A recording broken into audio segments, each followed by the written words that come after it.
भक्तिपुराण वैष्णवाश्च श्रीरूपं शाग्रजातं सहगणो रघुनाथं सुतं त्वं सजीवं साद्वैतं सावधूतं परिजनसहित श्रीकृष्ण चैतन्यदेवं श्रीराधा कृष्ण पादनो सहगणो ललिता श्रीविशाखान्वितमश्च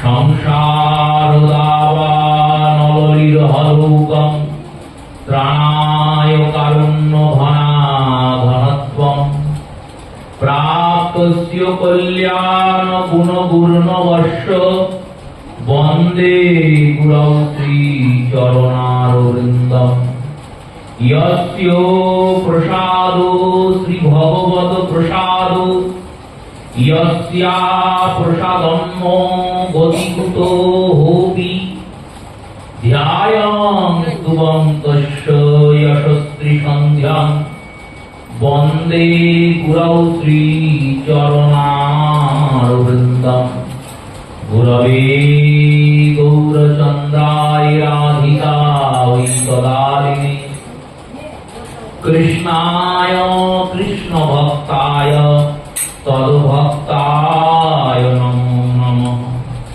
ब्रह्मामूलं मध्यचार्युश्च मध्यमाम् अस्मादयाचार्यपर्यन्तां वन्दे गुरुपरम्पराम् अनार्पितो चरिनो चिरात् करुणावतीर्ण कलौ समर्पयतु स उन्नतो उज्ज्वल रसांश भक्तिश्रियम् हरिपुराणो सुन्दरो दूती स्वराहृदय स्कन्दरे पुरतो व श्रीशशिनन्दनम् तुमस्तुं चैतन्याकृतिमति विमर्जात् परमाद्भुतयोगार्य वरयं व्रजपति कुमारं रसयतुं विशुद्ध्यस्य प्रेममादो मधुरप्रियसुलहरिं प्रदातु चरणेभ्यो परपदो नवद्वीपप्रकटम् आनन्दलीलामय विग्रहाय दिव्यो हिमाभ्य च विसुन्दराय तस्मै महाप्रेमरसप्रदायते चैतन्यचन्द्राय नमो नमस्ते नमस्ते त्रिकालसत्याय जगन्नाथ सुताय च सभृत्याय सपुत्राय सकलत्रयते नमो नमः ॐ वराभिराभिराममृगमदतिलकं कुन्दलाकान्तवण्डं कंजांशं कुम्भकण्ठो स्मितो सुपदमुखं सागरे न्यस्तवेणुं श्यामं शान्तं त्रिभङ्गं रविकरो वसनभूषितं वैजयन्त्या वन्दे वृन्दावनो युवतिश्च शतावृत नमो ब्रह्मगोपालवेशं नमो नलिननेत्राय वेणुवाद्य विनोदिने श्रीराधाय धरसुधापाने शालिने वनमालिने नमो पंकजनेत्राय नमो पंकजमालिने नमो पंकजनाभाय गोविन्दाय नमो नमः रासलसविग्रहं राधिका ललिता परिवेष्टितौ माधव पंडित प्राणवल्लभो राधाकान्तो सदा भजेमहम् श्रीराधां राशेश्वरीं रम्यां स्वर्णकुण्डलभूषितां नीलवस्त्रपरिधानां देवीं त्वं नमामि श्रीहरिप्रिये गोरोचनरूपं मनोहरश्च कान्तिदेहं ताम्बूलसेवाप्रदये देवी ललितादेव्यै नमो नमः वृन्दावै तुलसीदेव्यै प्रियावै केशवश्च च विष्णुभक्तिप्रदे देवी सत्यवत्यै नमो नमः जय रूप सनातन भट्ट रघुनाथ শ্রীজীব গোপাল ভট্ট দাস রঘুনাথ এই ছয় গোসাই করি চরণ বন্দন, যা হইতে বিঘ্ন নাশ হয় অভীষ্ট পূরণ। এই ছয় গোসাই যার মিতার দাস, তা সবার পদরেণু মোর পঞ্চগ্রাস, তাদেরও চরণ সেবী ভক্তাসনে বাস, জনমে জনমে হয় আমার এই অভিলাষ। মধুস্নেহম সমাযুক্তম প্রেমাসক্ত মহাশয়ম, বৃন্দাবনে রাসরতম বন্দে শ্রীমধু পণ্ডিতম। নম ধর্মায় মহতে মম কৃষ্ণায় বেধসে, ব্রাহ্মণেভ্যো নমস্কৃত ধর্মান মোক্ষে সনাতনা।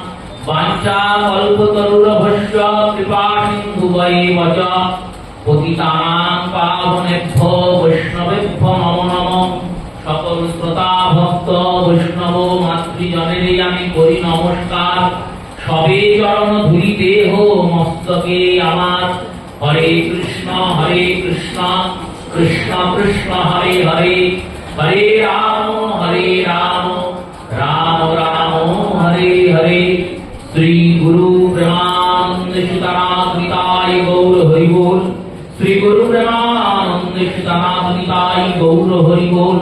শ্রী গুরু প্রেমানন্দ সীতানাথ নিতাই গৌর হরি বল।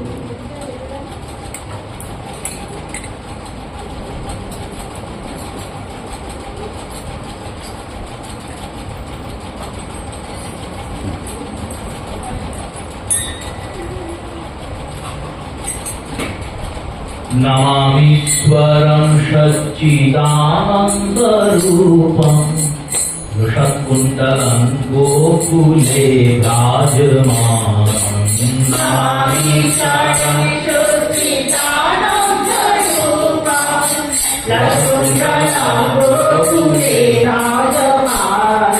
यतोनाभियोलुकलभ्यमानं, परमिष्टं मतं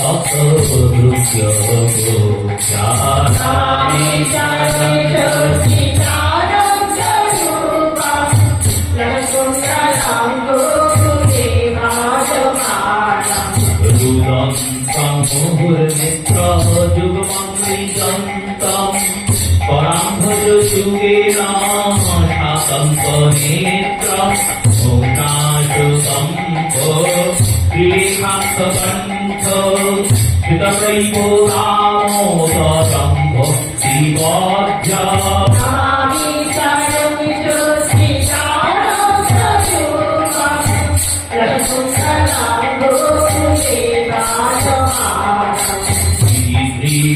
लीला हिरण्य कुंडे सभोषासिंहजन्तमाक्षपयन्तं,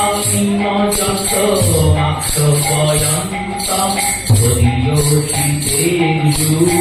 भक्तविश्वसातं, पुनः प्रेमस्ततं शतावृत्ति वन्दे।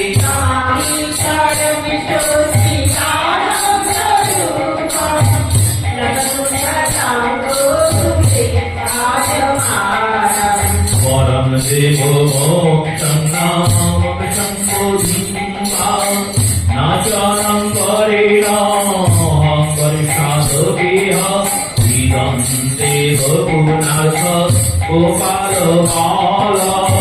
सदा मे मनस्य विरक्तं मन्ये,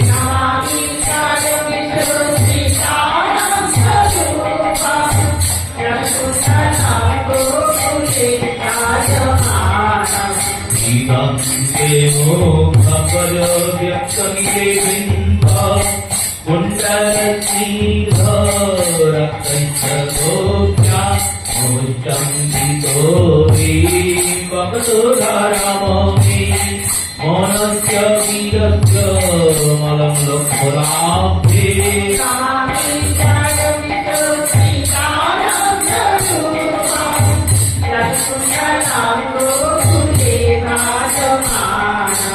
नमो देवो दामोदरन्तविष्णो,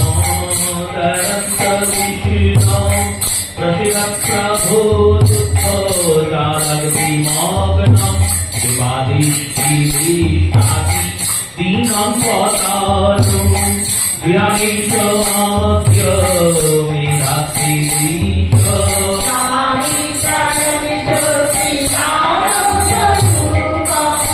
नमो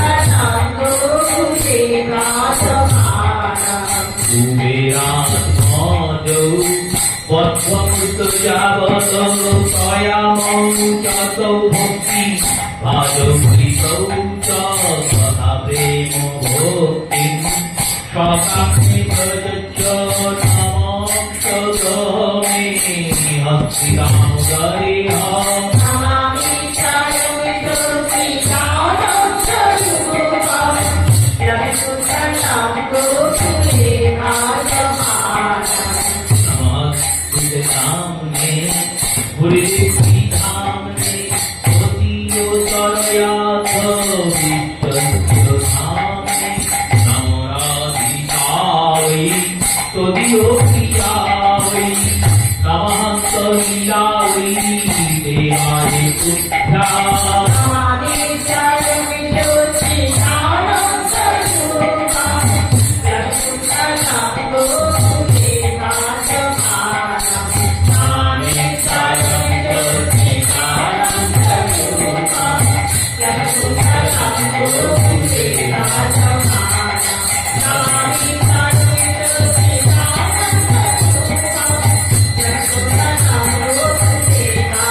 দেবী সরস্বতী ব্যাসং তত জয়ো মুদীরয়ে।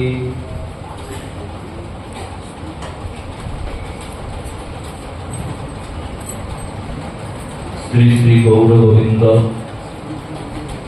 মকরন্দ মাধুর্য লীলালভ্যেষু সজ্জন বৈষ্ণব বৃন্দ শ্রদ্ধেয়া মাতৃমণ্ডলী চরণে প্রণাম পূর্বক রাধা দামোদরের অশেষ অনুকম্পায় শুভ দামোদর ব্রত নিয়ম সেবা উপলক্ষে আয়োজিত মাসব্যাপী যে হরিকথার আয়োজন বিগত কয়েক বছর ধরে হয়ে আসছে, এই বছর তার অন্যথা হয় নাই। গোবিন্দের অনুকম্পায় সেই শুভতিক্ষণ উপস্থিত হয়েছে। আর আজ হইতে মাসব্যাপী দামোদরের কথা, ভগবান সচ্চিদানন্দ ঘন আনন্দকন্দ বাল মুকুন্দের কথা শ্রবণের মাধ্যম দিয়ে আমরা এই মাসব্যাপী ব্রতারম্ভের সূচনা করি। অনন্য চিন্ত্য গোবিন্দ সেই ভগবান কৃষ্ণচন্দ্রের অপরূপ কথা শ্রবণের মাহাত্ম্যটা দেখুন। যখন গোটা ভারতবর্ষে মহামারী করোনা চলছে, সেই সময় কিছু ভক্তের অনুরোধে আগ্রহে আদেশে বৃন্দাবন যাওয়া যাবে না, নিয়ম সেবাতে তাহলে পাঠ কি করে শোনা হবে। এইরকম পরিস্থিতিতে আমাদের এই যাত্রা শুরু হয়েছে।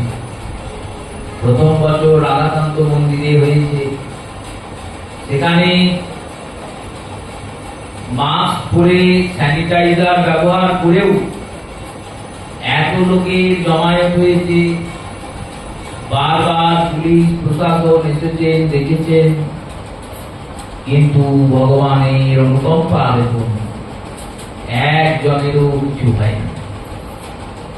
এই থেকে আমরা 1 বছর 2 বছর পর পর করতে করতে 5 বছর পেরিয়ে এই বছর 6 বছরে পড়ে একদিনের অনুষ্ঠান, 2 দিনের অনুষ্ঠান, 7 দিনের অনুষ্ঠান, আর 1 মাসের অনুষ্ঠান, প্রতিদিন সকাল সন্ধ্যা।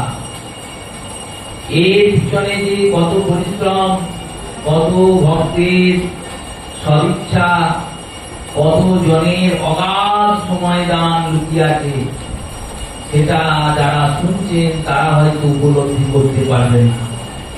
কারণ আপনারা তো সন্ধ্যেবেলায় আসছেন, পাঠ শুনছেন, চলে যাচ্ছেন।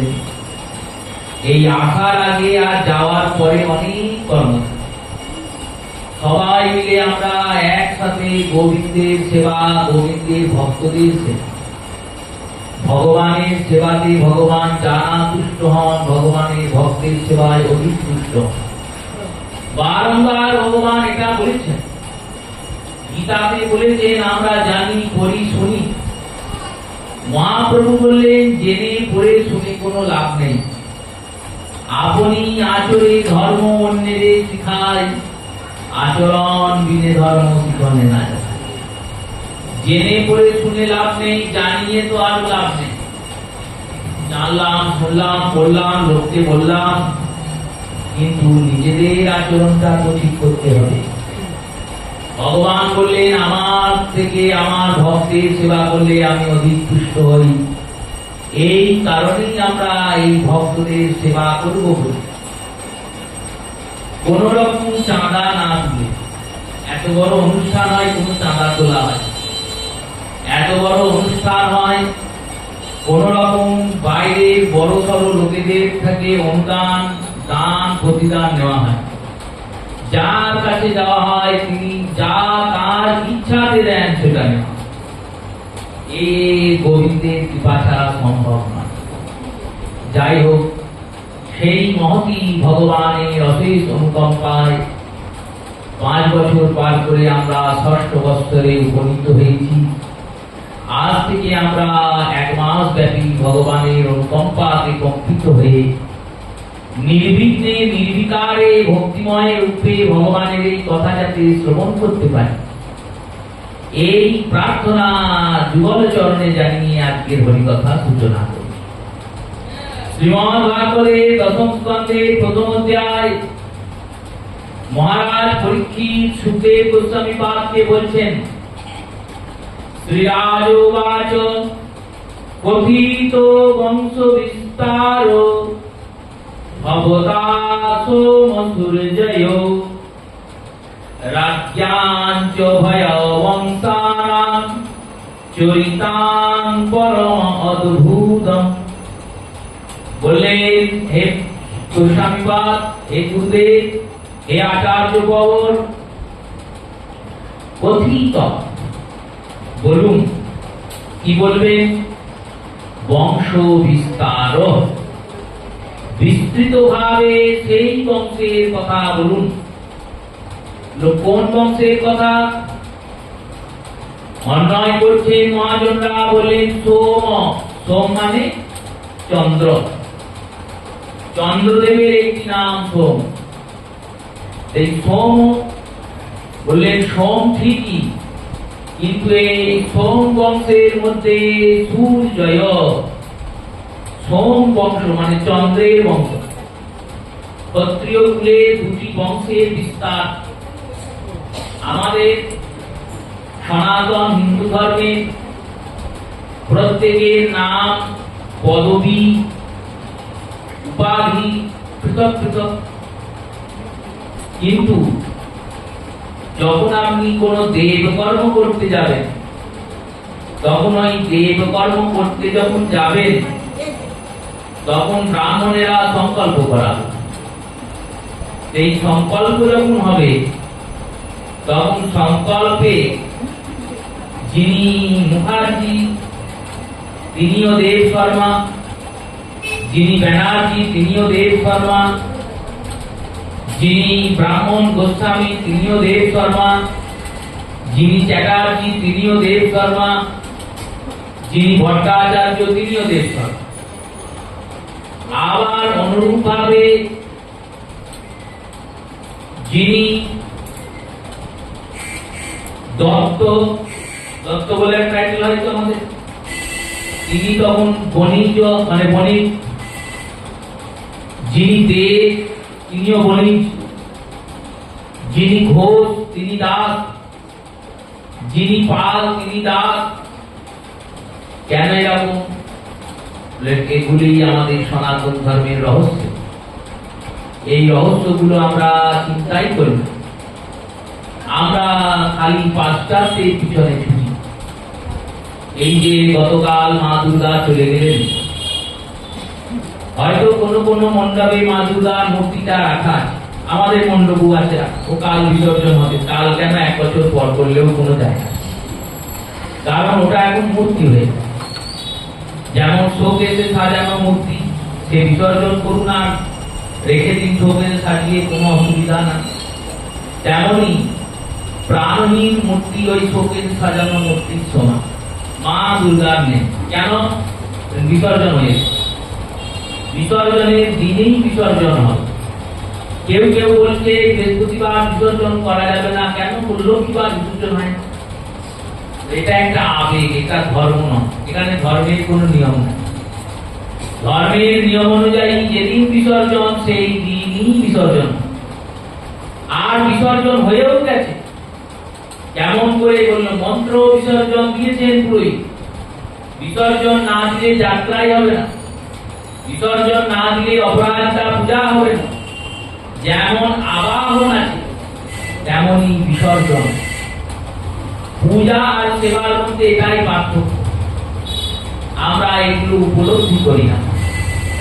বিসর্জন হয়েছে, দেখবেন পঞ্জিকাতে লেখা থাকে মা দুর্গা সপ্তমীর দিন আগমন করেছেন। এবার কিসে? গজে, হাতিতে এসেছে। গজে আগমনের ফল কি? শস্য পূর্ণা পৃথিবী, এটা ফল। আর গমন করেছেন ঘোড়াকে, ঘোড়ায় দিয়েছেন। ঘোড়ায় গেলে কি ফল হবে? ঘোড়ায় গেলে ফল। দোলায় দিয়েছেন, দোলায় গেলে কি ফল হবে? তো দোলায় গেলে মরক হবে। এইবার এই যে মা দুর্গা এলেন, কোনোবার গজে আসছেন, কোনোবার নৌকায় আসছেন, কোনোবার ঘোড়ায় আসছেন, কোনোবার দোলায় আসছেন। এগুলো কি এমনি এমনি লিখে দেয় পঞ্জিকার কার্টন?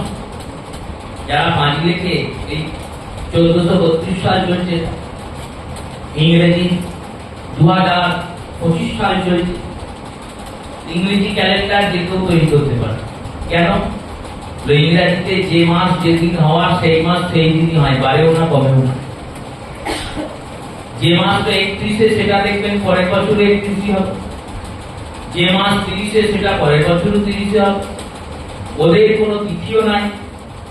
কিন্তু আমাদের ভারতীয় বিজ্ঞানের উন্নতিটা কে চিন্তা করবে? এই সামনের বছরে পঞ্জিকা এখন নির্মাণ করা শুরু হয়ে গেছে, যারা জ্যোতিষী তারা লিখে ফেলেছেন পঞ্জিকা। সেই পঞ্জিকাতে প্রত্যেক দিনে সূর্য উদয় সূর্যাস্ত লেখা হয়ে, কোন দিন কোন তিথি থাকবে, কতক্ষণ তিথির অবকাশ হবে, কোন দিন কতটা তিথি বাড়বে কমবে, কোন দিন কোন তিথিতে জন্ম হলে কি রাশি হবে, কি লগ্ন হবে, আর মৃত্যু হলে কখন দোষ হবে কখন দোষ হবে না, কোন দিন গ্রহণ হবে, সেই গ্রহণ ভারতে দৃষ্ট হবে না অদৃষ্ট হবে। এই এত কিছু লিখে ফেলছেন কোন রকম বৈজ্ঞানিক যন্ত্র ছাড়া, শুধুমাত্র খাতা পেন। লেখা কত বড় গণিত! সেই রকম ভাবে দেবী দুর্গা কিসে আসবেন আর কিসে গমন করবেন সেটাও শাস্ত্র বলেছেন। কেমন বলেছেন? বললেন দেবী ভাগবতে বর্ণনা হয়েছে, রবি সৌশিষ্ট গজে তথা গুরু শুক্রেশ্চ দোলায়ং ভৌম সৈন্যেশ্বরে ঘোটকে বুধৌ তরণী আগত। এই 7টা দিন আছে, রবিবার সোমবার মঙ্গল বুধ বৃহস্পতি শুক্র শনি। এই 7টা দিনের মধ্যে শাস্ত্রকার বলছেন, দেবী ভাগবতে ব্যাসদেব লিখছেন, যদি মা দুর্গা রবিবার, রবি শশী, শশী মানে সোম, রবিবার বা সোমবার, এই 2 বারের মধ্যে আসেন বা যান, তখন তার বাহন হবে গজ মানে হাতি। সপ্তমী কি বার ছিল এবছর? গজে এসছে নেই কারণ রবি সৌশিষ্ট গজেন কথা, রবি আর শশী রবিবার আর সোমবারে এলেও গজে আসবেন, গেলেও গজে যাবেন। সপ্তমীতে যদি রবিবার বা সোমবার পড়ে তাহলে হাতিতে আসবে মা দুর্গা, আর যদি রবিবার বা সোমবারে দশমী পড়ে তাহলে আসতে যাবে। রবি ষষ্ঠী গজের কথা, গজে আসবেন যাবেন। এরপর বললে দেখো গুরু শুক্রশ্চ দোলায়ান, গুরু মানে হচ্ছে বৃহস্পতি আর শুক্র মানে শুক্র। এই বৃহস্পতি আর শুক্র যদি আসেন বা যান তখন মা দুর্গার বাহন হবে দোলা। কালকে বৃহস্পতিবার ছিল, দোলায় গমন করেছে মা দুর্গা। আর ভৌম সৈন্যেশ্বরে ঘোষকে, ভৌম মানে মঙ্গল আর সৈন্যেশ্বর মানে শনি। মঙ্গলবার আর শনিবারে এলে বা গেলে ঘোড়ায় আসবেন বা যাবেন। আর বুধ মানে শুধুমাত্র বুধবারে যদি সপ্তমী পড়ে বা দশমী পড়ে তখন মা দুর্গা নৌকায় আসবেন বা নৌকায়। দেখুন কোথা থেকে কোথায় গেল। এই শ্লোক অনুযায়ী পঞ্জিকার গণনা হয়। শুধুমাত্র দুর্গার আগমন লেখা থাকে, গমন আগমন থাকে তা নয়। বাসন্ত নবরাত্রিতে যখন বাসন্তী পূজা হয় সেখানেও গমন আগমন লেখা থাকে। সেই রূপে এই যে আমাদের দাস, বণিজ, দেব শর্মা, ক্ষত্রিয় হলে দেব বর্মা, কেন এগুলি আমাদের গোত্র। এই গোত্র কিভাবে সৃষ্টি হলো দেখবেন। ব্রাহ্মণের গোত্র কশ্যপ, চাটুর্যে যারা তারা কশ্যপ গোত্র ব্রাহ্মণ, মুকুটে যারা তারা ভরদ্বাজ গোত্রীয় ব্রাহ্মণ।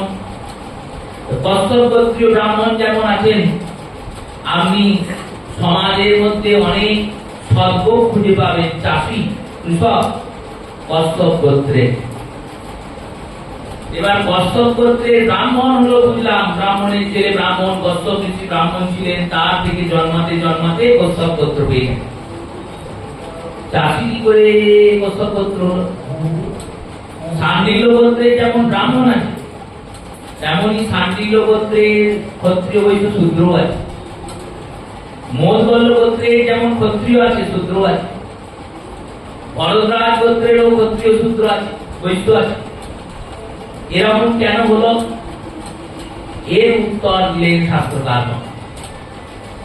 বললেন ব্রহ্মা যখন প্রজাপতিকে সৃষ্টি করলেন, এই প্রজাপতি আর ঋষিদের সৃজন করলেন। আর ঋষিরা প্রত্যেক ঋষি নিজের শরীর থেকে 4 বর্ণের পুত্র উৎপন্ন করলেন। সেই থেকে এক এক গোত্রের 4টে করে বর্ণ। এবার কোন কোন বর্ণেও লুপ্ত হয়ে গেছে, সেই গোত্র আর বর্ণ পাওয়া যায় না, সেটা আলাদা গোত্র। কিন্তু প্রত্যেক গোত্রের 4টে বর্ণ আছে। যেমন শাণ্ডিল্য গোত্রে ব্রাহ্মণ আছে, তেমন শাণ্ডিল্য গোত্রে ক্ষত্রিয় থাকবে, তেমনি বৈশ্য থাকবে, তেমনি শূদ্র থাকবে। এখানে যখন এই কথা বলেছেন যারা তার্কিক, তারা তো ছেলে দেবার নয়, তারা বলছেন এই কি করে হয়? একটা বাবা তার 4টে ছেলে হলে একরকমই তো হয়। 4টে ছেলে 4 রকম কি করে হলো? ব্রাহ্মণ হলো একজন, বৈশ্য হলো একজন, ক্ষত্রিয় হলো একজন, শূদ্র হলো একজন। এই কি করে হয়? একই শরীরজাত বস্তু 4 জনাই ব্রাহ্মণ হবে। বললেন না, এই যারা ঋষিদের কথা, গোত্রপ্রবর যে ঋষিগণ, এনারা তো কেউ সামান্য জন নন, এনারা মহাত্মা, মহাপুরুষ জন। এনাদের দেহটাও সামান্য দেহ নয়, চিন্ময় দেহ, দিব্য দেহ। এবার এই দিব্য দেহ থেকে এই চতুর্বর্ণের পুত্র উৎপন্ন হতে পারে। তাতেও মানুষ তো সোনার নয়। মনুষ্যগণ বলছেন এ হওয়া নয়, বললো হয় তো। কি করে হয়? তো দেখো, তোমার এই দেহটা সজীব না নির্জীব? আমাদের দেহটা কি সজীব না নির্জীব? সজীব। তো সজীব যদি হয় তাহলে দেহের সর্বত্র চেতনা সমান থাকে। তো এই সজীব দেহেও নির্জীবতা বাস করে, আর নির্জীবতার মধ্যেও সজীবতা বাস করে। এই আবার কি রকম কথা? দেখো, সজীবতার চিহ্নগুলো বল। সজীবতার চিহ্ন হচ্ছে প্রাণ থাকবে, বৃদ্ধি পাবে, প্রাণ আছে মানে বাড়বে। আর সজীবতার চিহ্ন হচ্ছে যখন কোনো কারণে আঘাত লাগবে, ব্যথা লাগবে, তখন কষ্ট হবে। যেমন আমার এই শরীরের মধ্যে হাতটা সজীব, আঙুলটা সজীব, এবার এই আঙুলটা যদি ভেঙে যায়, কেটে যায়, ফেটে যায়, কষ্ট হবে, ব্যথা লাগবে, ব্যথার অনুভব হবে। মহাযোগগণ এখানেই ধরেছেন। তিনি বিদগ্ধ পণ্ডিত, তিনি তখনই পণ্ডিত যখন বিতর্কের সভাতে গিয়ে বিপক্ষে যিনি আছেন তার তর্ক দিয়ে তাকে সমাধান করবেন। বললেন, দেখো তুমি বললে তোমার হাতের মধ্যে যে আঙুল আছে সেটা সজীব, আঙুলের মধ্যে নখ আছে, এই নখটা বাড়ছে না কমছে? বললো বাড়ছে, তাহলে এর প্রাণ আছে। কিন্তু নখ যদি ছেদন করা হয়, কাটা হয়, তাহলে কি তোমার ব্যথা হয়? বললো ব্যথা হয়। চুল আছে মাথায়, চুল বাড়ছে, চুলে যখন কাঁচি চালানো হয় তখন কি ব্যথা হয়? হয় না। তাহলে এই দেহ থেকে, এই সজীব থেকে যদি নির্জীব চুল উৎপন্ন হতে পারে, আবার সজীব দেহ থেকে নির্জীব নখ উৎপন্ন হতে পারে, আমাদের এই মায়ার প্রপঞ্চ শরীর থেকে, যাদের শরীরটা সম্পূর্ণ দিব্য, সেই দিব্যাত্মাদের শরীর থেকে চার বর্ণের ব্যক্তি উৎপন্ন হতে পারে না? অবশ্যই পারে। তাই চতুর্বর্ণের ব্যক্তি এদের দ্বারা উৎপন্ন হয়েছে। আর এইভাবেই ভগবান চতুরাশ্রমের সৃজন করেছেন বলে গীতায় বলেছেন, চতুর্বর্ণ ময়া সৃষ্টং গুণ কর্ম বিভাজস। আমি চার বর্ণকে গুণ আর কর্মের উপর ভিত্তি করে সৃজন করেছি। এই ক্ষত্রিয় কুল, যেটি ক্ষত্রিয় কুলের দুটি বংশের পরিচয় পাওয়া যায়, একটি সূর্য বংশ আর একটি চন্দ্র বংশ। সূর্যদেব থেকে যে বংশের সূচনা হয়েছে সেই বংশের নাম সূর্য বংশ, আর চন্দ্রদেব থেকে যে বংশের সূচনা হয়েছে সেই বংশের নাম চন্দ্র বংশ। সূর্য বংশের পরিচয় শ্রীমদ ভাগবতের নবম স্কন্ধে সুখদেব গোস্বামী পাদ দিয়েছেন। এই সূর্য বংশের পরিচয় আমরা একটু শ্রবণ করি। ভগবান ব্রহ্মার পুত্রদের মধ্যে একজন পুত্র হলেন কশ্যপ ঋষি। এই কশ্যপ ঋষির অনেক পত্নী, এই পত্নীদের মধ্যে একজন পত্নী হলেন অদিতি। এই অদিতির যিনি জ্যেষ্ঠ পুত্র, সব থেকে বড় ছেলে, সেই অদিতির বড় ছেলের নাম হচ্ছে আদিত্য। এই আদিত্য কার নাম? আদিত্য হলেন স্বয়ং সূর্যদেব।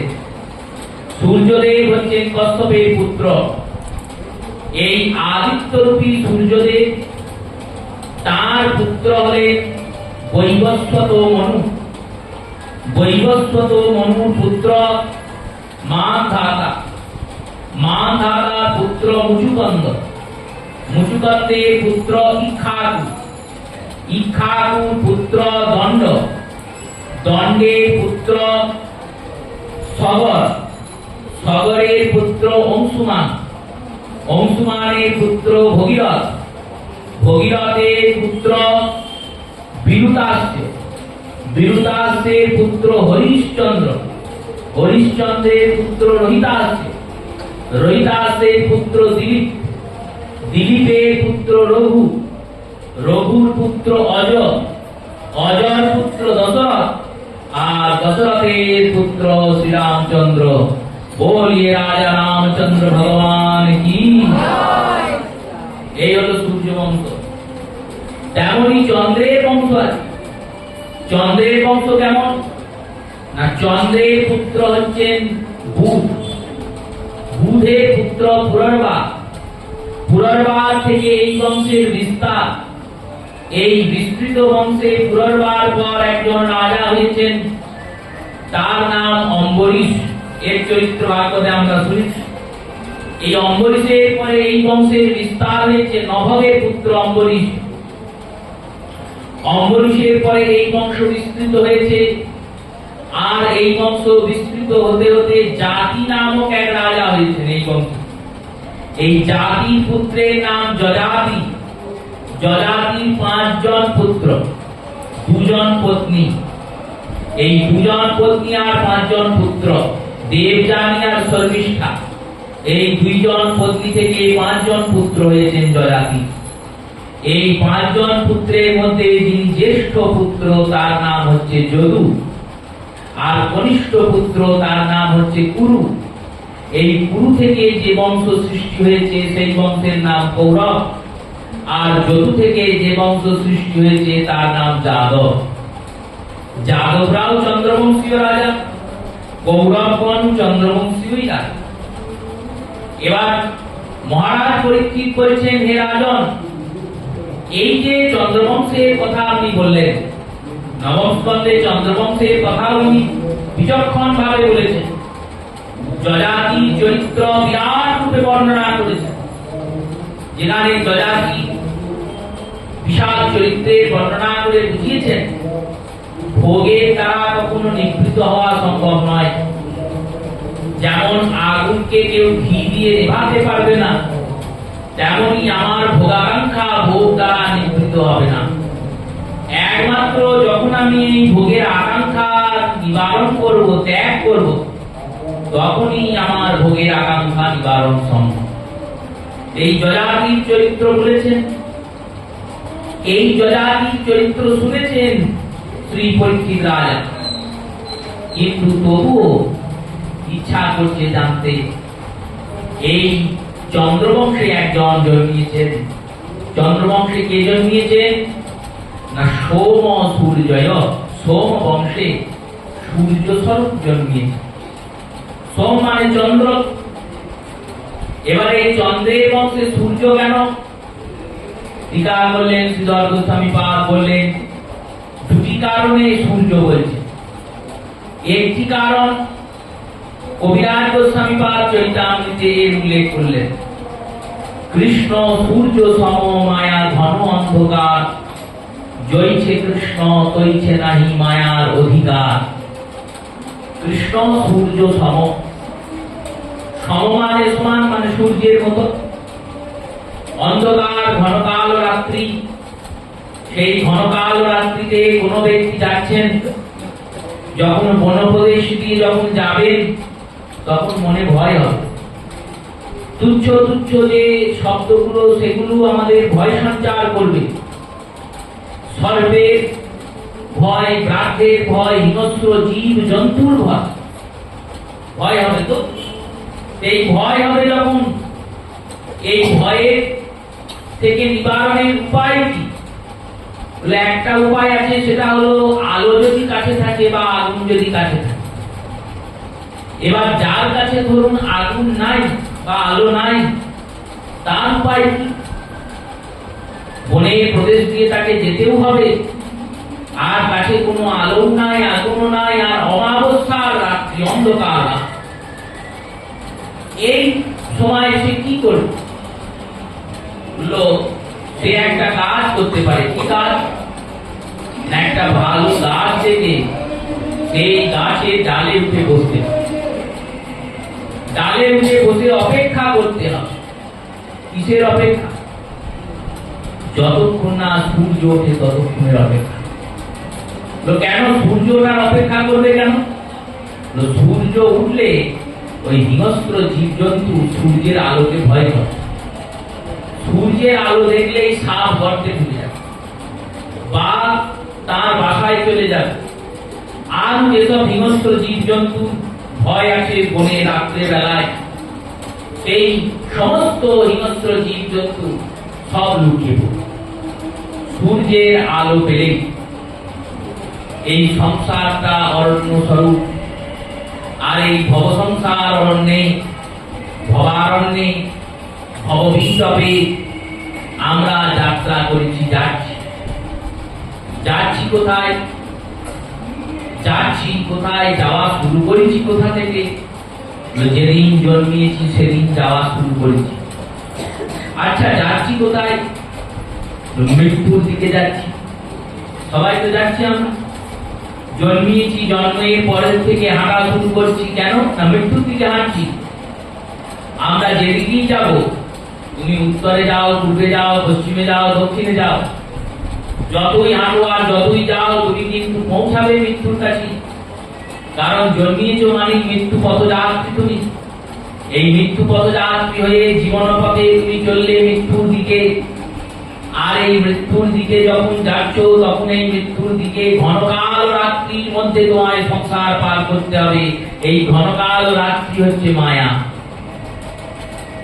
মায়া দেবী এমন তামসিকতা ঘনত্ব, এমন তার অন্ধকার, সেই অন্ধকারে আমরা সব ভুলে নিজেকে ভুলে গেছি, নিজেকে দেহজ্ঞান করছি, যাদেরকে আত্মীয় বলে মনে করছি এও এক প্রপঞ্চ। সেই প্রপঞ্চের মধ্যে আমরা পড়ে আছি।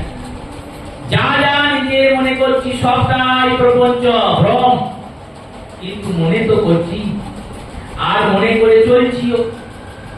এই অন্ধকার রাত্রিতে বারবার কামের সর্প, ক্রোধের ব্রাহ্য আর লোভ মোহ মদমাৎসর্যের বিভিন্ন হিংস্র পশুরা এসে আমাদেরকে বারবার ছন্নছাড়া করে। কোনোভাবেই আমাদের মুক্তি নাই, কোনোভাবেই আমাদের যাওয়ার উপায় নাই। তাহলে কি আমরা আটকে যাব? কামনার সর্পে কি আমায় গ্রাস করে ফেলবে? ক্রোধরূপী ব্রাহ্য কি আমায় দিলে খেয়ে ফেলবে? আমার কি ভজনার হবে না? আমি কি তাহলে যেমন ওই 8-5টা পশু, গরু, ছাগল, কুকুর, বিড়াল জন্মায় আর মরে যায়, সেইভাবে আমিও জন্মাবো আর মরে যাব? আচ্ছা, মরে নাই যাব, মরে গিয়ে তো কোনো লাভ হবে না। বেঁচে থাকতে যদি মনুষ্য শরীরে কল্পনা করো, মরার পর হরিনাম শুনিয়ে কোনো লাভ নাই। মরার পর যে হরিনামটা শোনানো হয় সেটা যারা আছে পড়ে তাদের জন্য শোনানো হয়, মানুষ তো এমনি শোনাবে না। যেমন এই যে নিয়ম সেবার ব্রত, এই নিয়ম সেবা ব্রততে কি কি কর্তব্য? কর্তব্য 5টা। 5টা কর্তব্য কি কি? আর নিয়ম সেবা ব্রত কে কে করতে পারে? অধিকারীকে। পুরাণ বললেন সর্বে মনুষ্যানাং অধিকারিণী, সমস্ত মানুষ করতে পারে। বিশেষানাং বৈষ্ণবাং, বিশেষ করে বৈষ্ণব। এই বৈষ্ণব যেই বলেছে তখন সবাই আমরা ভাবছি তাহলে আমি বেঁচে গেলাম। কেন? বলে আমার গলায় তুলসীও নাই, মাথায় তিলকও নাই। ওই তুলসী নাই, তিলক নাই, তাহলে তো আমি বৈষ্ণব। কেউ ভাবছেন বৈষ্ণব মানে গরিবদের কথা বলে দিল, বৈরাগ্য যারা অচ্যুতানন্দ করতো, তাহলে ওরাই করবে, আমাদের দরকার নাই। আমরা তো আছি, ভালোই আছি, খাচ্ছি দাচ্ছি ঘুমাচ্ছি। বললো না, বৈষ্ণব শব্দের অর্থ যিনি বিষ্ণু মন্ত্রে দীক্ষিত। তুমি যদি বিষ্ণু মন্ত্রে দীক্ষিত হও, দীক্ষিত হয়েছ মানে বৈষ্ণব। স্কুলে নাম এন্ট্রি হয়ে গেছে মানে তুমি ছাত্র। পড়াশুনো করলে পাস করবে, আর পড়াশুনো না করলে ফেল করবে। কিন্তু তুমি অস্বীকার করতে পারো না যে আমি ছাত্র নই, কারণ স্কুলে নাম উঠে গেছে। তেমনি গুরু মন্ত্র হয়েছে, কৃষ্ণ মন্ত্রে দীক্ষিত হয়েছে মানেই বৈষ্ণব। বিষ্ণু মন্ত্রে দীক্ষিত। বিষ্ণু উপাসতে কি বৈষ্ণব? বিষ্ণুর উপাসনা করছো মানেই বৈষ্ণব। শিবের উপাসনা করছো মানেই শৈব। শক্তির উপাসনা করছো মানেই শাক্ত। গণেশের উপাসনা করছো মানেই গাণপত্য। আর সূর্যের উপাসনা করছো মানেই সৌর। সেই রূপে বিষ্ণু মন্ত্রে দীক্ষিত হয়েছে মানেই বৈষ্ণব। এই বৈষ্ণব হওয়ার জন্য তোমাকে এটা করতেই হবে। এবার করতে হবে বললেন, কিন্তু করে কজন? কেউ করে না। 100 জনের মধ্যে 80 জনে বাকি, 90 জন করে না। সেই করে না, তবু শাস্ত্র বলছেন, বলে নিয়ম সেবাতে কার্তিক ব্রতের 5টা অঙ্গ। প্রথম অঙ্গের নাম প্রাতকাল জাগরণ, ভোরবেলায় ওঠা। আর উঠে কি করবে? উঠেই মঙ্গলারতি দর্শন করবে, ভগবানের মঙ্গলারতি দর্শন, এটা প্রথম অঙ্গ। এবার দ্বিতীয় অঙ্গ কি? দ্বিতীয় অঙ্গ হচ্ছে মৃত্তিকায় শয়ন, মাটিতে শোয়া ও হবিষ্যান্ন গ্রহণ, হবিষ গ্রহণ কর। তৃতীয় অঙ্গ কি? তৃতীয় অঙ্গ বললেন, তৃতীয় অঙ্গ হচ্ছে দীপদান, ভগবানকে দীপদান কর। চতুর্থ অঙ্গ হচ্ছে রাধা দামোদরের কীর্তন, রাধা দামোদর অষ্টকম পাঠ নিয়ম করে প্রতিদিন। আর পঞ্চম অঙ্গ হরি কথা শ্রবণ। এবার দেখুন আমাদের আচার্যগণ ঋষিগণ কত ভাবেন আমাদের জন্য। বললেন এত অঙ্গ প্রত্যঙ্গ কেউ জানবে না, শুনবে না। পাঠ হরিকথা সব জায়গায় হয় না, গ্রামগঞ্জে কি আর হরিকথা হয়? হয় না, হবে না। আর বাকি নিয়মগুলো অভিস্থান গ্রন্থে অনেক পরের কথা। এক মুখ দাঁড়িয়ে হয়ে যাবে যখন আপনারা নিয়ম সেবা শেষ করবেন, তখন এক মুখ দাঁড়িয়ে হয়ে যাবে, লোককে জিজ্ঞেস করবে কে করে দেখলেন, জিজ্ঞেস করবে হাতে নখ কেন চুলকান। বাড়িতে যদি কেউ আসে দেখবে অভিস্থান করছে, তো কে বলেছে অভিস্থান খাচ্ছে ওখানে, এ আবার কিরকম নিয়ম? অভিস্থান তো মরলে খায়, এ কোনো ঠাকুরের কথা শুনি নাই যখন অভিস্থান খেতে হবে, এই রূপে তো সব বলবে। কিন্তু আচার্যরা দেখলেন এরা তো কিছুই করবে না, এরা প্রদীপটাও জ্বালাবে না নিয়ম করে। তাই দেখুন নিয়ম সেবার মাসে একটা বিশেষ দিন নিয়ে এলেন, যেদিনে সবাই প্রদীপ জ্বালবে। এই নিয়ম সেবার মধ্যে দীপাবলির দিন গোটা ভারতে সবাই প্রদীপ জ্বালবে। ওই একদিন তো দীপদান হবে, গোটা মাস না পারুন একদিন সবাই প্রদীপ জ্বালবে, দীপদান করবে। এই রূপে চতুরতা করে আমাদের দিয়ে কর্ম করিয়ে নেন আচার্যরা, আমরা বুঝতে পারি। তেমনি এই কৃষ্ণ ভজনকারী পরীক্ষিত মহারাজ তিনিও চতুর, যেই জন কৃষ্ণ ভজে সে বড় চতুর। চতুরতা করে বলছেন ভগবান তো সূর্য সম, সেই সূর্য সম ভগবানের ভজন করাটাই চতুরতা। এই ভজনের জন্যই তো মনুষ্য শরীর পেয়েছে। মায়ারূপী ঘন অন্ধকার রাত্রিতে মায়াদেবী আমাদের প্রপঞ্চিত করছেন, বারবার মায়াদেবী আমাদের ভুলিয়ে দিচ্ছে কৃষ্ণ ভজন। উপায় কিছু নাই বললো, আছে একটা উপায়। কি উপায়? না ওই গাছের ডালে গিয়ে বসে থাকে, গাছের ডালে গিয়ে আশ্রয় নাও, আশ্রয় করো। আর আশ্রয় করে কি করবে? বললো অপেক্ষা করবে ধৈর্য ধরে, কিসের? না কখন সূর্য উঠবে, সূর্য ওঠার অপেক্ষা। এই গাছের ডালটা কি? গাছের ডালটা হচ্ছে গুরুদেবের পাদ পদ্ম। শ্রী গুরুদেবের চরণপদ্ম রূপী পরমাশ্রয়ে আশ্রিত হয়ে নামকে ধরে বসে থাকো, আর অপেক্ষা করো সূর্য ওঠা। সূর্যটিকে না ভগবান কৃষ্ণচন্দ্র কবে জীবনে উদিত হবে। তাই কৃষ্ণ সূর্য সম, যখন কৃষ্ণ সূর্যের উদয় জীবনে হবে তখন এই অন্ধকার রাত্রির নিবারণ হবে। চন্দ্রবংশে সূর্য সম ভগবান কৃষ্ণ। তাই বলছেন সোম সূর্যয়ে, সোমরূপী সূর্যের কথা, চন্দ্রবংশের যিনি সূর্য তার কথা বিস্তৃত ভাবে বলুন। বললেন আচ্ছা সূর্য যে বললেন, আর কি কারণে বললেন? বিশ্বনাথ চক্রবর্তী পাল বলছেন দেখো, চন্দ্রের আলো আছে ঠিকই, কিন্তু সে আলো ধার করা। সূর্যের আলোয় চন্দ্র আলোকিত, আর সূর্যের আলো স্বয়ং প্রকাশিত, নিজের ভিতর থেকে এই আলোর প্রকাশ হচ্ছে। সূর্যের আলোর তো কোনো উৎস নাই, চন্দ্রের আলোর উৎস আছে, সূর্যের আলোর কোনো উৎস নাই। সূর্য স্বয়ং প্রকাশিত, স্বপ্রকাশিত আলোয় আলোকিত। তেমনি এই চন্দ্রবংশের অন্যান্য যে রাজাগণ আছেন তাদের যে প্রচার, তাদের যে খ্যাতি, কেন কেন আমরা চন্দ্রবংশের রাজাদের কথা শুনবো?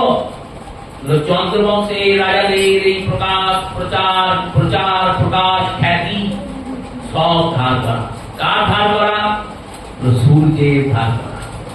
এই চন্দ্রবংশের সূর্য হচ্ছে ভগবান কৃষ্ণ। ভগবান কৃষ্ণের পিতা বলে তো বসুদেবের পরিচয়, বসুদেবের পুত্র বলে কি ভগবানের পরিচয়? আমরা কি ভগবানের পরিচয় বসুদেবের পুত্র জানি? কিন্তু খ্যাতিটা কার বেশি হচ্ছে, ভগবানের না বসুদেবের? বসুদেবের খ্যাতি বেশি হচ্ছে, ভগবানের আলোতে ইনি আলোকিত হচ্ছে। দশরথ অন্যান্য রাজার মতোই রঘুকুলে জন্মাতেন আর দেহ রাখতেন, রঘুকুলের পরম্পরায় থেকে যেতেন। কিন্তু যেহেতু তিনি রামচন্দ্রের পিতা তাই পূজনীয় হয়ে, তেমনি বসুদেব যেহেতু ভগবান কৃষ্ণের পিতা তাই বসুদেবের খ্যাতি জগৎ বিখ্যাত। এনারা হচ্ছেন চন্দ্রের মতো বসুদেব আদি রাজারা। আর ভগবান কৃষ্ণ হচ্ছেন সূর্যের মতো, ইনি স্বমহিমায় প্রকাশিত। সেই স্বমহিমায় প্রকাশিত ভগবান কৃষ্ণের কথা শ্রবণ করা। রাজ্ঞো ভগভয়ো বংশানা চরিত্রম পরমদ্ভুত। সেই পরমদ্ভুত রাজ্য ভগবংশানাম, যে বংশ পুরর্বা থেকে সূচিত হয়েছে। পুরর্বা হলেন বুধের পুত্র। এই পুরর্বা থেকে যে বিরাট বংশের সূচনা হয়েছে, সেই বংশ আমায় কৃপা করে শ্রবণ করা। যদশ্চ ধর্মশীলশ্চ নিয়তং মুনি সত্তম তত্রাসেন অবতীর্ণস্য বিষ্ণু বীর্যানি সংসন। সেই বংশের কথা শোনান হে মুনি সত্তম, যে বংশ ধর্মযাজনায় শ্রেষ্ঠ। বললেন ধর্মযাজনায় শ্রেষ্ঠ কি করে বুঝলে? ধর্মযাজনায় শ্রেষ্ঠ কি করে বুঝলে? রসিক শেখর বিশ্বনাথ চক্রবর্তীপাদ বললেন, কোন নারী তিনি বিবাহিত না অবিবাহিত কি করে বুঝব? মাথায় সিঁদুর দেখলে। এবার চক্রবর্তীপাদের সময় তো এটা নিয়ম ছিলই, এখন তো এসব নিয়ম কমে গিয়েছে, এখন বোঝা মুশকিল খুব। তবুও এটা এখনো কিছুটা হলেও একটুখানি রাজনীতি তো রাখছে। তাই মাথায় সিঁদুর, হাতে শাঁখা, এগুলো দেখলে বোঝা যাবে যে তিনি বিবাহিত বা বিবাহিতা। যখন নারী সন্তান উৎপন্ন করেছে তখন সে মাতা হয়েছে, জননী হয়েছে। এই জননী হলো কি করে? বললো পুত্র বা কন্যার জায়ন করেছে বলে সন্তান জায়তে জননী, তথা যে জন্ম দিয়েছে সে জননী।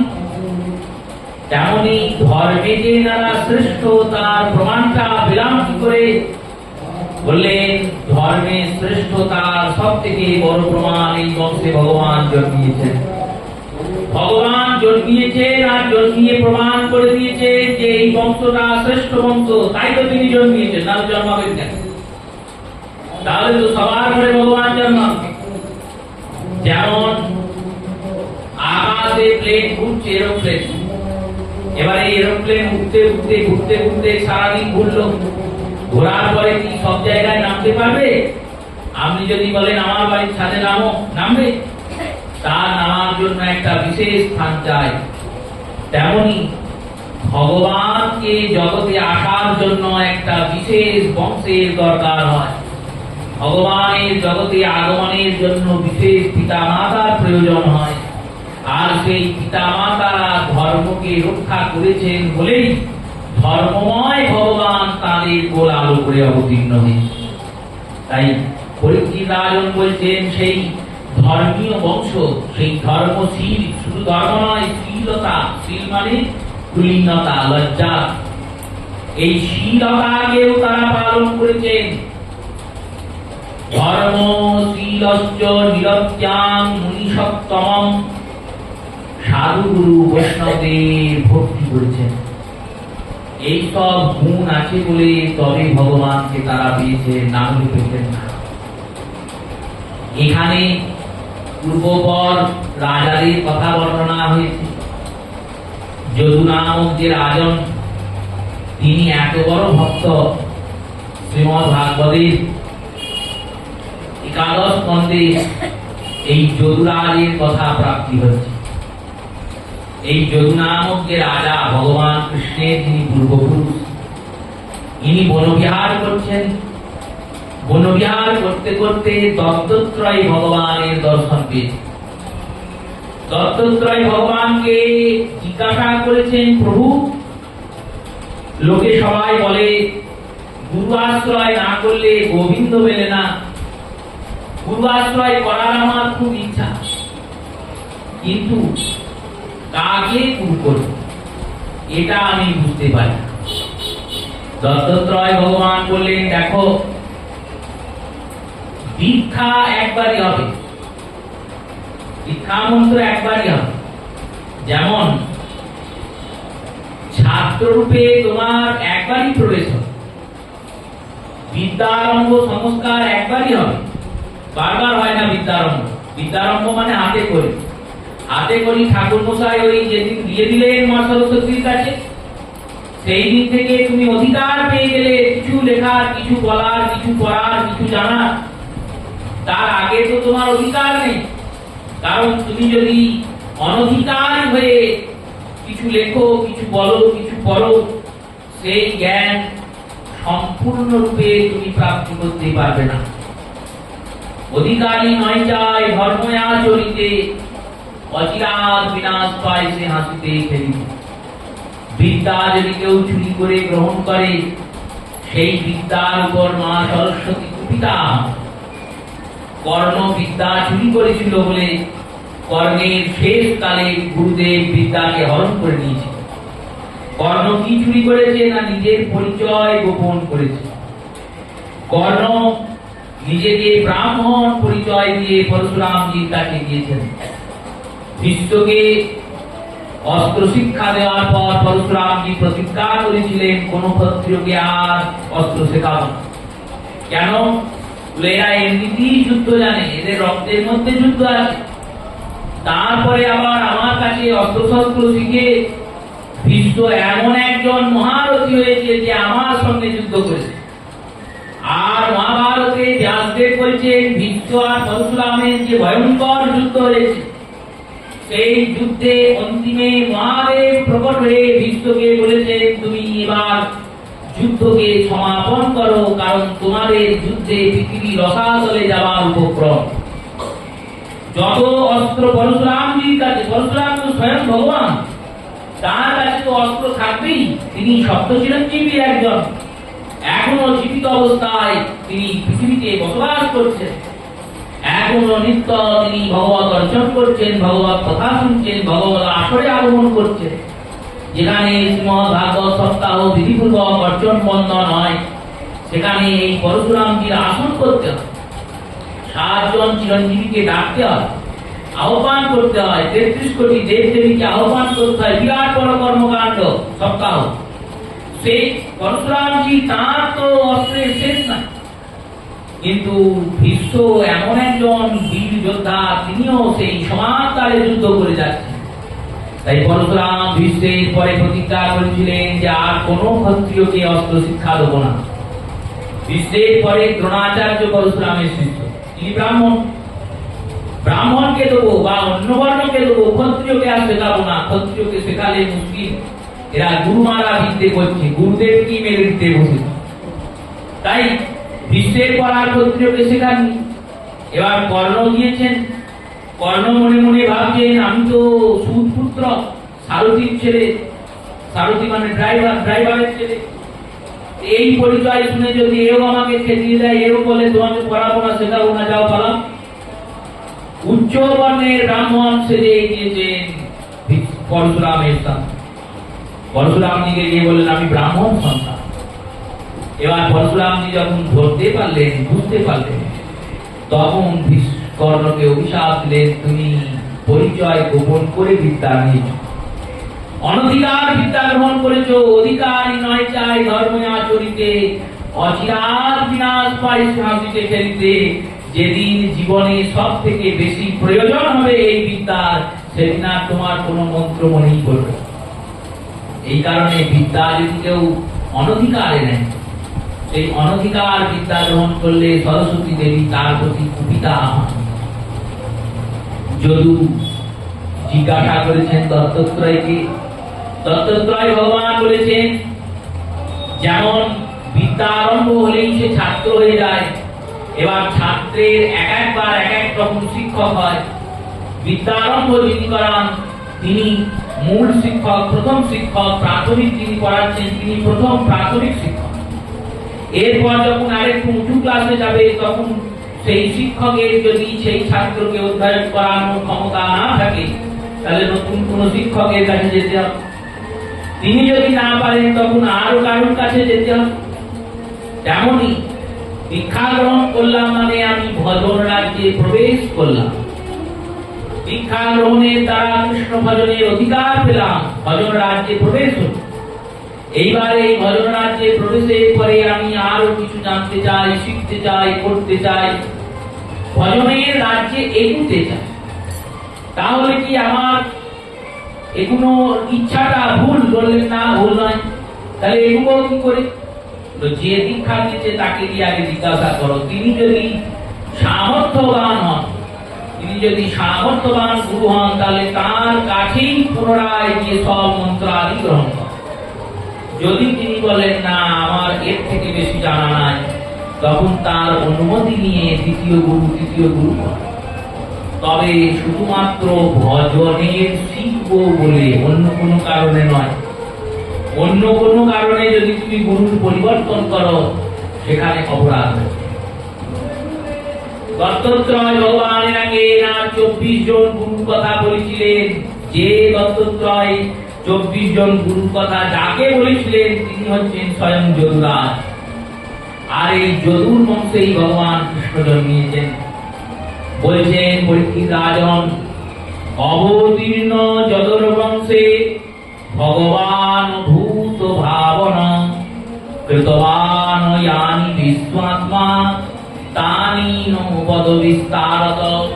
সেই বিশ্বাত্মা ভূত ভাবন যিনি যদুর বংশে অবতীর্ণ হয়েছেন, সেই ভগবান শ্রীকৃষ্ণের কথা কৃপাপূর্বক আমাকে বলুন।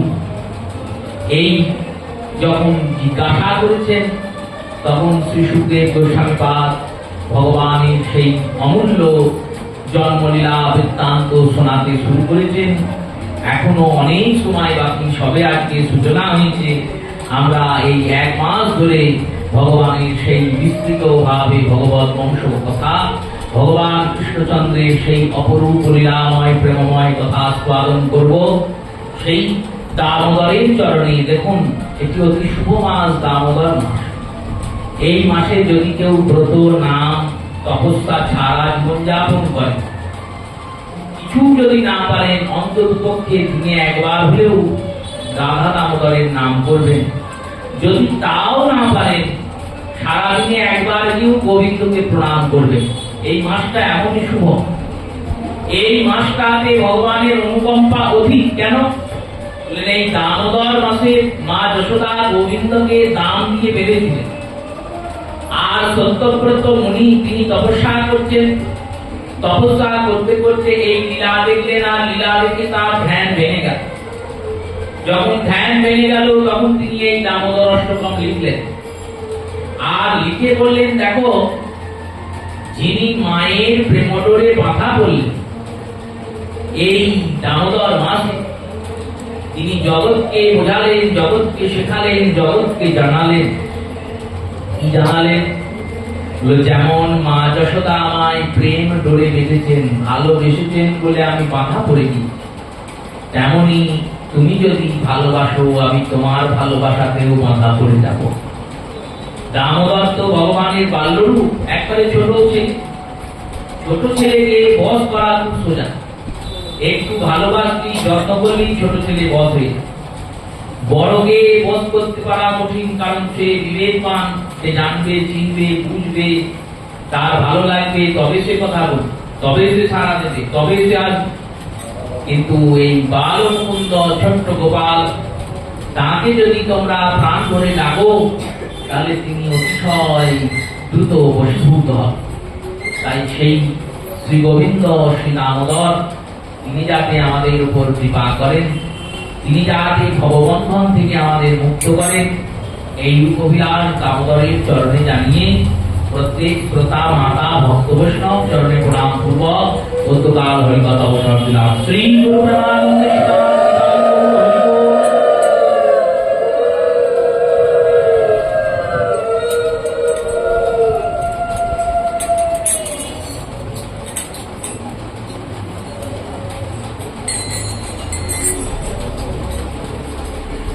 নমামি সচ্চিদানন্দ শ্রীকৃষ্ণ স্বরূপ, জীবকুলে বিরাজিত রসময় রূপ। নমামি সচ্চিদানন্দ শ্রীকৃষ্ণ স্বরূপ, জীবকুলে বিরাজিত রসময় রূপ। ননি মাতৃভয়ে পলায়ন লীলা শ্রবণে কুণ্ডল দোলে করি বনমালা হরি হরি মাতৃভয়ে পরায়ণ লীলা শোভনে কুণ্ডল দোলে করে বনমালা উদফল হতে লক্ষ কম্পয়তিশয় নাবিকা যশোদা হয়ে বন্দি দয়াময় লোকালে হতে লক্ষ কম্পয়তিশয় নাবিকা যশোদা হয়ে বন্দি দয়াময় জয় হরি দামোদর শ্রীরাধারমণ কার্তিকেয় অধিপতি মদন মোহন জয় হরি দামোদর শ্রীরাধারমণ কার্তিকেয় অধিপতি মদন মোহন মায়ের শাসন ভয়ে হয়ে অতি ভীত দুই হাতে আঁকি মুখি চন্দনেতে রত মায়ের শাসন ভয়ে হয়ে অতীত দুই হাতে আঁকি মুঠি চন্দনেতে রাখো অভয় নয়নে তার সম্পবার বার বলে তোলে মণিমুক্তা দিব্য কণ্ঠহার অভয় নয়নে তার সম্প্রকার পায় বলে তোলে মণিমুক্তা দিব্য কণ্ঠহার যশোদা মায়ের নামে উদরয়াবদ্ধ গোকুলে গোলক কোটি ভক্তি ছাঁদে বদ্ধ যশোদা মায়ের নামে উদর আবদ্ধ গোকুলে গোলকপতি ভক্তি কাজে বদ্ধ জয় হরি দামোদর শ্রীরাধারমণ কার্তিকের অধিপতি মদন মোহন জয় হরি দামোদর শ্রীরাধারমণ কার্তিকেয় অধিপতি মদন মোহন সুমধুর বাল্যলীলা হেরি প্রযোজন আনন্দ সাগরে সবে ঘাটে অনুভব সুমধুর বাল্যলীলা হে প্রযোজন আনন্দ সাগরে ঘাটে ঘাটে অনুভব মাধুর্য প্রধান ভক্তি ভক্তের মহত্ব ঐশ্বর্য প্রধান ভক্তি জানাতে যে তত্ত্ব মাধুর্য প্রধান ভক্তি ভক্তের মাহাত্ম্য ঐশ্বর্য প্রধান ভক্তি জানাতে যে তত্ত্ব গোলকের লীলা যত গোকুলে প্রকাশ লীলাময় হরি মোরে করোনা নিরাশ গোলকের লীলা যত গোকুলে প্রকাশ লীলাময় হরি মোরে করুণা নিরাশ জয় হরি দামোদর শ্রীরাধারমণ কার্তিকের অধিপতি মদন মোহন জয় হরি দামোদর শ্রীরাধারমণ কার্তিকেয় অধিপতি মদন মোহন সর্বশক্তিমান সর্ববরদ সুভদ ভগত বৎসল কৃষ্ণ ভক্তের সম্পদ সর্বশক্তিমান সর্বকারণ সুখদ ভগত বৎসল কৃষ্ণ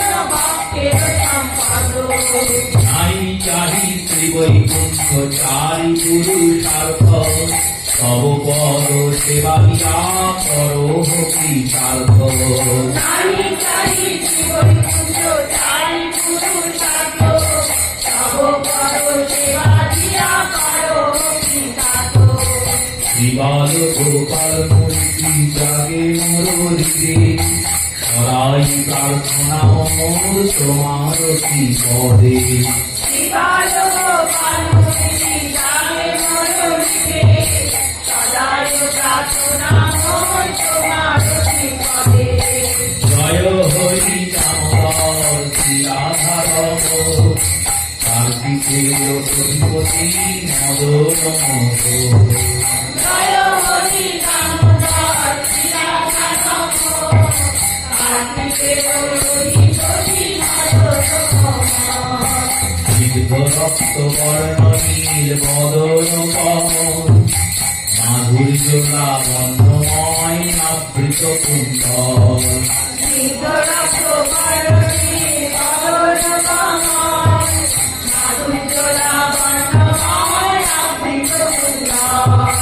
মা যশোদা হে কৃষ্ণ বদ দেহি বিম্বস্ত দিয়া করে সুন্দর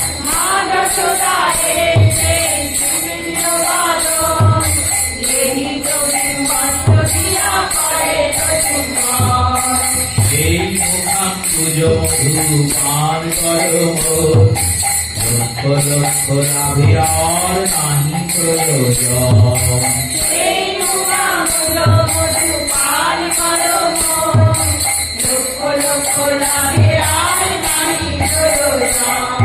জয় হরি দামোদর শ্রীরাধার কার্তিকেয় অধিপতি মদন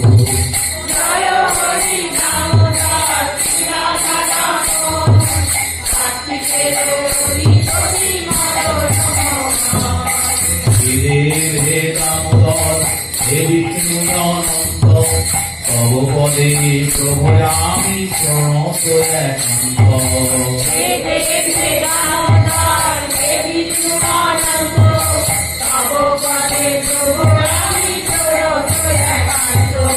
তব সেবাহীন দুঃখ সাগরিণী মদন নিজ গুণে মম প্রতি হও হে প্রসন্ন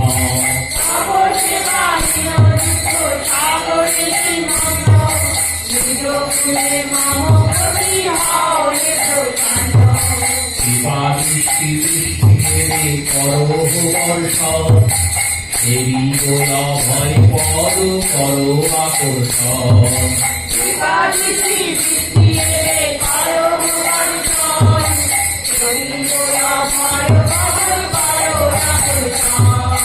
জয় হরি দামোদর শ্রীরাধার কার্তিকেয় অধিপতি মদন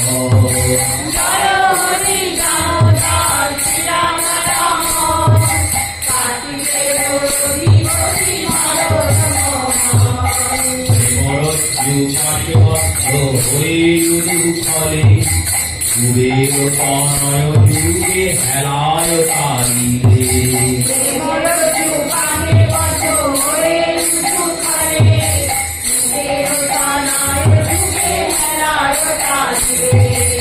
এই রূপ পরিপ্রেম ভক্তি করতা নাহি চাহি ভক্তি সিদ্ধি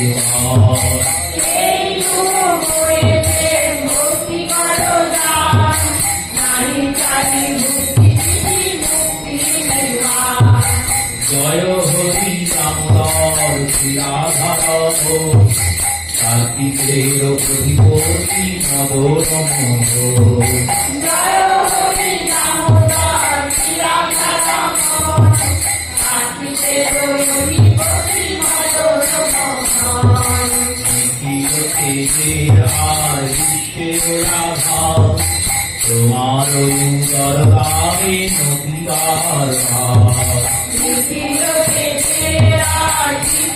রাধা তোমার উদর গাবে নদীবার তব প্রিয় তোমারা কালী নমস্কার পরবিদ্যানন্দে বন্দে চরণ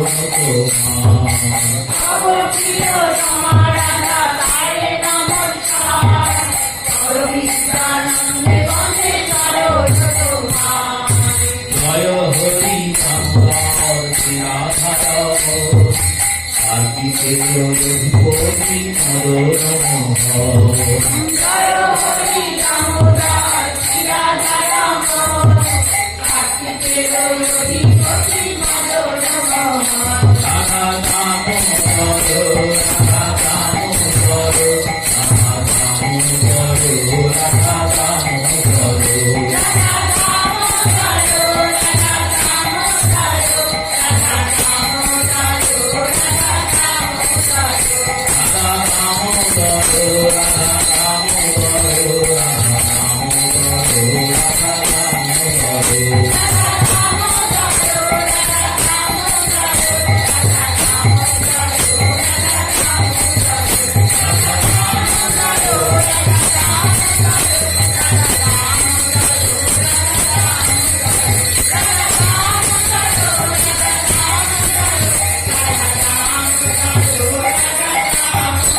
জয় জয় রাধে কৃষ্ণ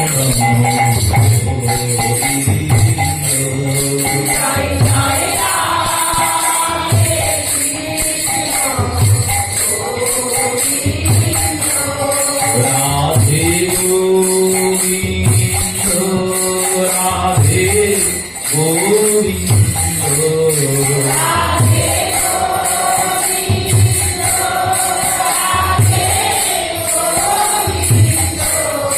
জয় জয় রাধে কৃষ্ণ গোবিন্দ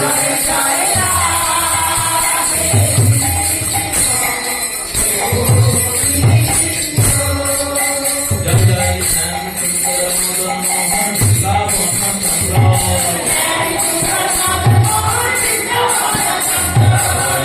রমণ রাখি গোকুলানন্দ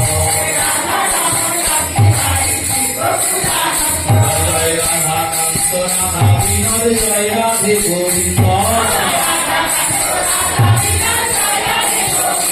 জয় রাধেশ্বরী বিনোদিনী ভানুকুল চন্দ্র জয় ললিতা বিশাখায়াদি যত সখী জয়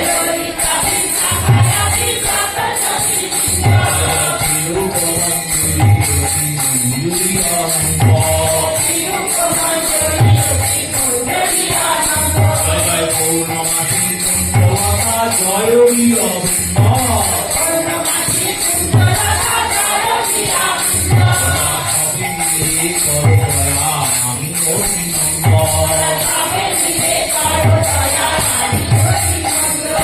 কৃপা করে দাও হরিবর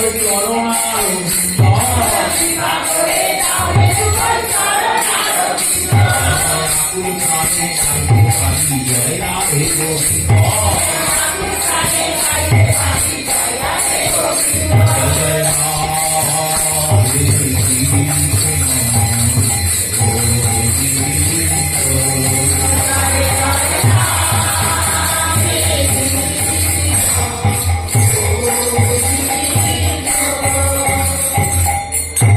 জয় রাধা দামোদর জয় রাধা দামোদর দয়া করো হে জয়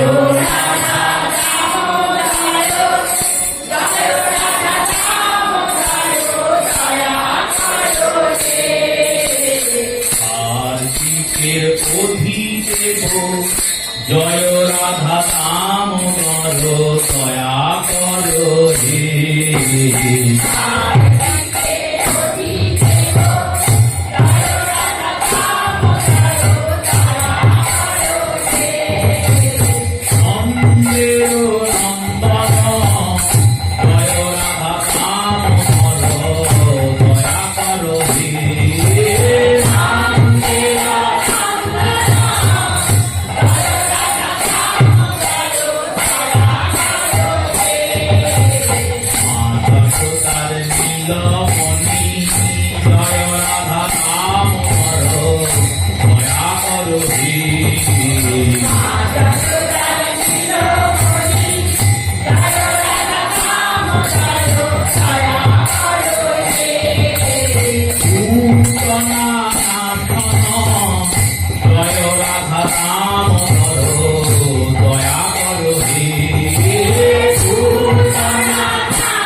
নাম করো দয়া করো হে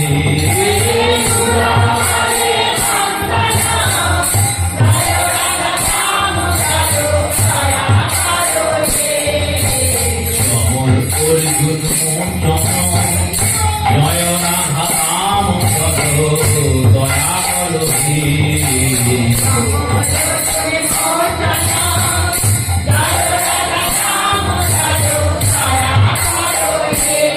আচার্য দমন জয় রাধা নাম করো দয়া করো হে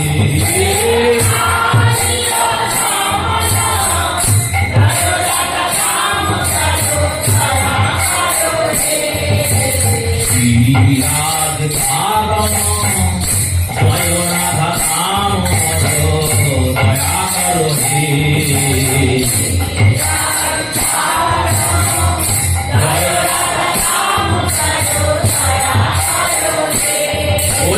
বংশীধারী নটবর জয় রাধা নাম করো দয়া করো হে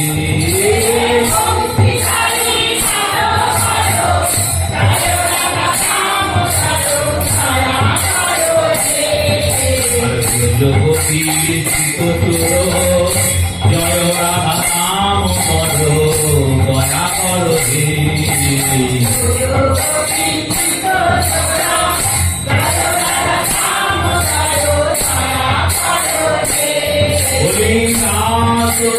হরি হরি জয় রাধা নাম করো দয়া করো হে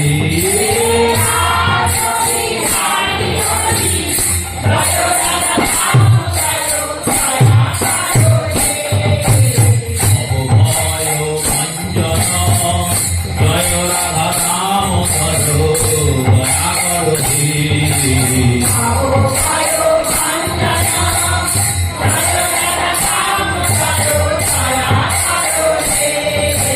জীবের প্রাণধন জয় রাধা নাম করো দয়া করো হে জীবের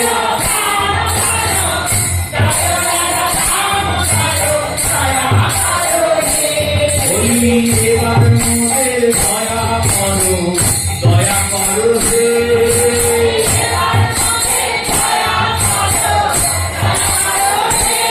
আমরা ওই চরণে শরণ দিলাম দয়া করো হে রাধা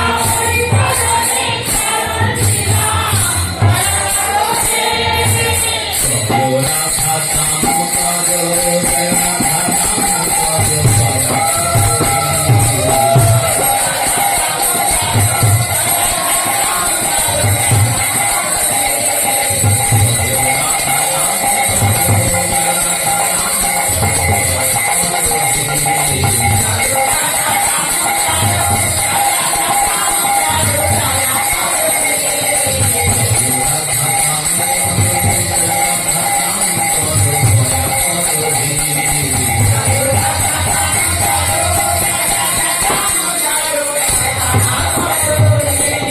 সদাই নিয়ম করে সদাই ডাকে এই জাগর পানি চেয়ে ডাকে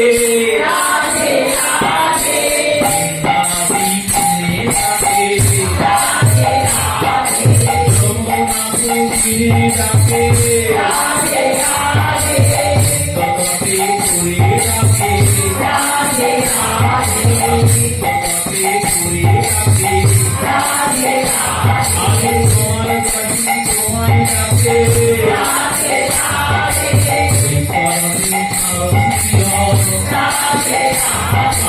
ওই চরণে আমরা ওই চরণে এবার মোদের দয়া করো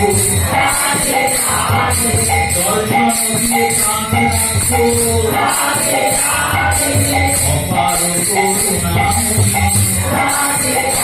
জয় রাধে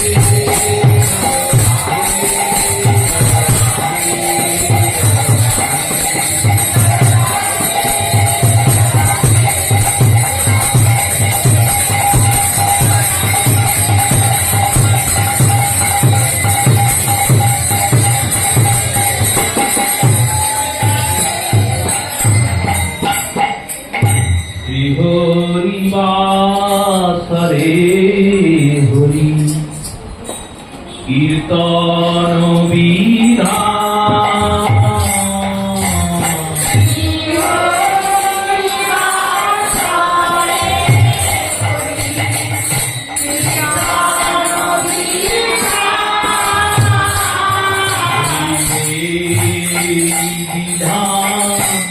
করে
অজামিল পাইল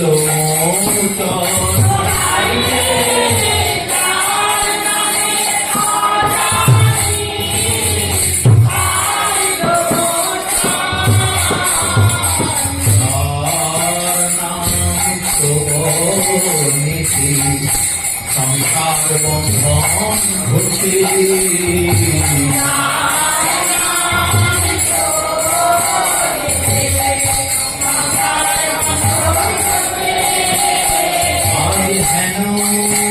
প্রভু অবতরিয়ে কলি যুগে নাচে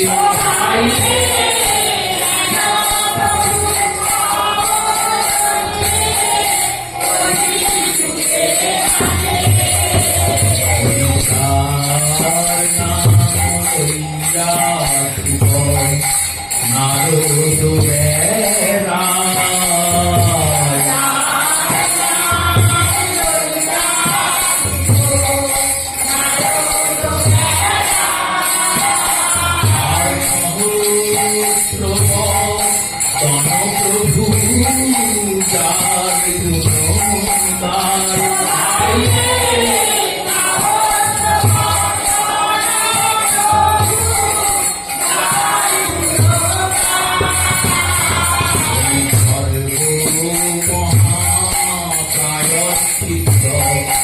যে প্রভুর নাম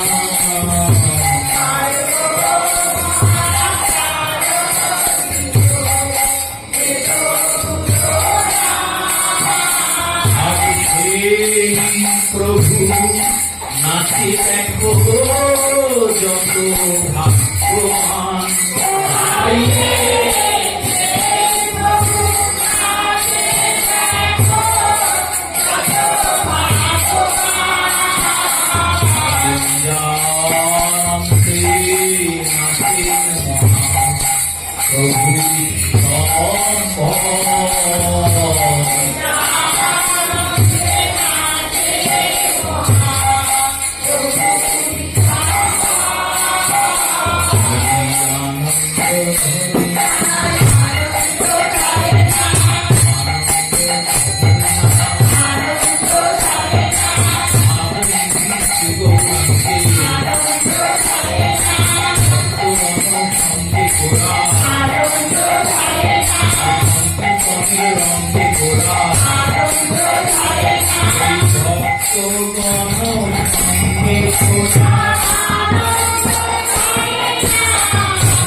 নিজানন্দে নাচে মহাপ্রভু